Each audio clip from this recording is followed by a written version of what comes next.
மல்கியா அதிகாரம் 2.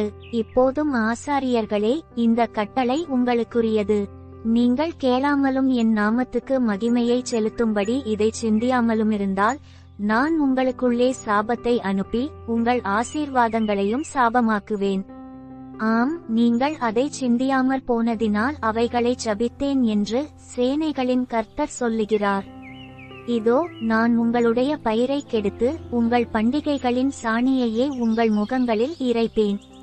அதனோடு கூட நீங்களும் தள்ளுபடியாவீர்கள். லேவியோடே பண்ணின என் உடன்படிக்கை நிலைத்திருக்கும்படிக்கு இந்த கட்டளையை உங்களிடத்திற்கு அனுப்பினேன் என்கிறதை அப்பொழுது அறிந்து கொள்வீர்கள் என்று சேனைகளின் கர்த்தர் சொல்லுகிறார். அவனோடே பண்ணின என் உடன்படிக்கை ஜீவனும் சமாதானமுமாக இருந்தது. அவன் எனக்கு பயப்படும் பயத்தோடே இருக்க வேண்டுமென்று இவைகளை அவனுக்கு கட்டளையிட்டேன். அப்படியே அவன் என் நாமத்துக்கு பயந்தும் இருந்தான்.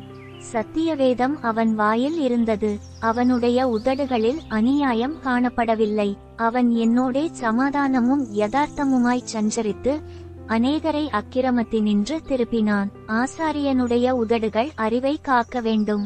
வேதத்தை அவன் வாயிலே தேடுவார்களே. அவன் சேனைகளுடைய கர்த்தரின் தூதன். நீங்களோ வழியை விட்டு விலகி அநேகரை வேதத்தை குறித்து இடற பண்ணினீர்கள்.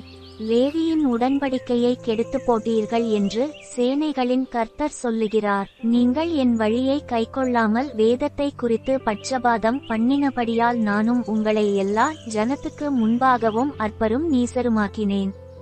நம்மெல்லாருக்கும் ஒரே பிதா இல்லையோ? ஒரே தேவன் நம்மை சிருஷ்டித்ததில்லையோ? நாம் நம்முடைய பிதாக்களின் உடன்படிக்கையை பரிசுத்த குலைச்சலாக்கி அவனவன் தந்தன் சகோதரனுக்கு துரோகம் பண்ணுவானேன். யூதா ஜனங்கள் துரோகம் பண்ணினார்கள். இஸ்ரவேலிலும் எருசலேமிலும் அருவருப்பான காரியம் செய்யப்பட்டது.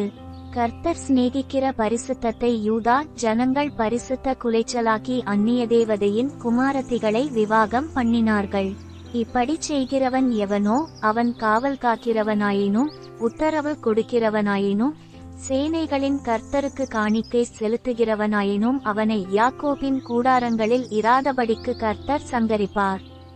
நீங்கள் இரண்டாந்தரமும் இதை செய்து கர்த்தருடைய பீடத்தை கண்ணீரினாலும் அழுகையினாலும் பெருமூச்சினாலும் நிரப்புகிறீர்கள். ஆகையால் அவர் இனி காணிக்கையை மதியார். அதை உங்கள் கைகளில் பிரியமாய் ஏற்றுக்கொள்ளவும் மாட்டார். ஏன் என்று கேட்கிறீர்கள். கர்த்தர் உனக்கும் உன் இளவயதின் மனைவிக்கும் சாட்சியாயிருக்கிறார். உன் தோழியும் உன் உடன்படிக்கையின் மனைவியுமாகிய அவளுக்கு நீ துரோகம் பண்ணினாயே. அவர் ஒருவனையல்லவா படைத்தார்? ஆவி அவரிடத்தில் பூரணமாயிருந்ததே, பின்னை ஏன் ஒருவனை படைத்தார்? தேவபக்தியுள்ள சந்ததியை பெறும்படிதானே. ஆகையால் ஒருவனும் தன் இளவயதின் மனைவிக்கு துரோகம் பண்ணாதபடிக்கு உங்கள் ஆவியை குறித்து எச்சரிக்கையாயிருங்கள்.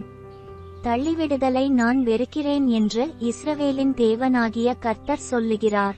அப்படிப்பட்டவன் கொடுமையினால் தன் வஸ்திரத்தை மூடுகிறான் என்று சேனைகளின் கர்த்தர் சொல்லுகிறார்.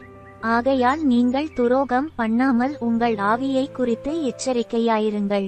உங்கள் வார்த்தைகளினாலே கர்த்தரை வருத்தப்படுத்துகிறீர்கள். ஆனாலும் எதினாலே அவரை வருத்தப்படுத்துகிறோம் என்கிறீர்கள்.